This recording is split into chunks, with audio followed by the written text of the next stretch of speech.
Good morning ಎಲ್ರಿಗೂ. ನಾನು ಪ್ರೀತಿ ಮಾತಾಡ್ತಿರೋದು. ಇವತ್ತು ಒಂದು ತುಂಬಾ ಇಂಪಾರ್ಟೆಂಟ್ ಟಾಪಿಕ್ ಬಗ್ಗೆ ಮಾತಾಡಬೇಕು ಅಂತ ಅನ್ಸಿ ಈ ವಿಡಿಯೋ ಮಾಡ್ತಾ ಇರೋದು. ಅದು ಏನಪ್ಪಾ ಅಂತಂದ್ರೆ ಹಾರ್ಟ್ ಅಟ್ಯಾಕ್, ಹೃದಯಾಘಾತ ಅಂತ ಏನೇ ಹೇಳ್ತೀವಿ. ಸೊ ಹೃದಯಾಘಾತ ಇತ್ತೀಚಿನ ದಿನಗಳಲ್ಲಿ ತುಂಬಾ ಜನರಲ್ಲಿ ಕಾಡ್ತಾ ಇರೋದು ಒಂದು.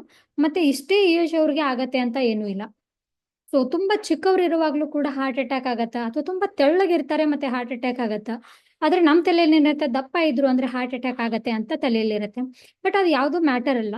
ದಪ್ಪ ಸಣ್ಣ ಮ್ಯಾಟರ್ ಆಗೋದಿಲ್ಲ. ಬಟ್ ಏನ್ ಮ್ಯಾಟರ್ ಆಗತ್ತಾ, ಏನ್ ಕಾರಣದಿಂದ ಹಾರ್ಟ್ ಅಟ್ಯಾಕ್ ಆಗ್ಬಹುದು ಅಂತ ನೋಡುವಾಗ, ಒಂದು ಮೇಜರ್ ಆಗಿ ಹಾರ್ಟ್ ಅಟ್ಯಾಕ್ ಆಗೋದಕ್ಕೆ ಕಾರಣ ಬಂದು ಒಂದು ಟೊಬ್ಯಾಕೊ ಯೂಸ್ ಮಾಡೋದಾಗಿರಬಹುದು, ಅಥವಾ ಕೊಲೆಸ್ಟ್ರಾಲ್ ಬಾಡಿಯಲ್ಲಿ ಜಾಸ್ತಿ ಇತ್ತು ಅಂತಂದ್ರೆ, ಅಥವಾ ಶುಗರ್ ಜಾಸ್ತಿ ಇತ್ತು ಅಂತಂದ್ರೆ, ಅಥವಾ ತುಂಬಾ ಸ್ಟ್ರೆಸ್ ಮಾಡ್ಕೊಳ್ತಾ ಇದ್ವಿ ಅಂತಂದ್ರೆ, ಅಥವಾ ಕೆಲವೊಬ್ಬರಿಗೆ ಫ್ಯಾಮಿಲಿಯಲ್ಲಿ ಯಾರಿಗೋ ಹಾರ್ಟ್ ಅಟ್ಯಾಕ್ ಆಗಿರುತ್ತೆ, ಅಥವಾ ಬಿ ಪಿ ಶುಗರ್ ಇರುತ್ತೆ. ಸೊ ಅದು ಜೆನೆಟಿಕ್ ಆಗಿ ಬಂದಿರೋದಾಗಿರ್ಬಹುದು.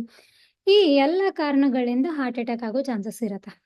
ಸೊ ಇದೆಲ್ಲದನ್ನು ಚೆನ್ನಾಗಿ ಹೆಂಗ್ ಮಾಡ್ಕೊಳ್ಳೋದಪ್ಪ ಅಂತ ನೋಡುವಾಗ, ಸೊ ಇದನ್ನ ನಮ್ಮ ಜೀವನ ಶೈಲಿ ಆಗಿರಬಹುದು, ಅಥವಾ ಆಹಾರ ಪದ್ಧತಿ ಆಗಿರ್ಬೋದು, ಇದರಿಂದ ನಾವು ಚೆನ್ನಾಗಿ ಮಾಡ್ಕೊಳ್ಬಹುದು.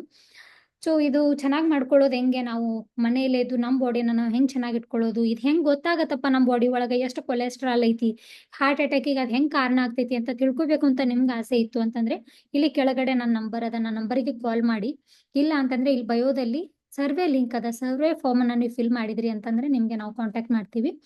ಸೊ ಇದು ನಿಮ್ದು ಫ್ಯಾಮಿಲಿಯಲ್ಲಿ ಆಗೋಕ್ಕೂ ಮೊದಲೇ ಯಾರಿಗೂ ಈ ತರ ಸಿಚುವೇಶನ್ಸ್ ಬರಬಾರ್ದು ಅಂತ ಅಂತಂದ್ರೆ ಏನೆಲ್ಲ ಮಾಡಬೇಕು ಅಂತ ಹೇಳಿ ಕೊಡ್ತೀವಿ. ಇದು ಇನ್ಫಾರ್ಮೇಶನ್ ನಿಮ್ಮ ರಿಲೇಟಿವ್ಸ್ ಅಲ್ಲಿ, ಫ್ರೆಂಡ್ಸ್ ಅಲ್ಲಿ ಕೂಡ, ಅವ್ರ ಫ್ಯಾಮಿಲಿಯಲ್ಲೂ ಕೂಡ ಹೆಲ್ಪ್ ಆಗ್ಬೋದು. ಇದನ್ನ ಅವ್ರಿಗೂ ಕೂಡ ಶೇರ್ ಮಾಡಬಹುದು. ನಿಮ್ಗೆ ಈ ಇನ್ಫಾರ್ಮೇಶನ್ ಇಷ್ಟ ಆಗಿತ್ತು ಅಂದ್ರೆ ಇದನ್ನ ಶೇರ್ ಮಾಡಿ, ಲೈಕ್ ಮಾಡಿ, ಮತ್ತೆ ಕಮೆಂಟ್ ಮಾಡಿ. ನೆಕ್ಸ್ಟ್ ಬೇರೆ ಒಂದು ಟಾಪಿಕ್ ಜೊತೆಗೆ ಮತ್ತೆ ಮಾತಾಡ್ತೀನಿ.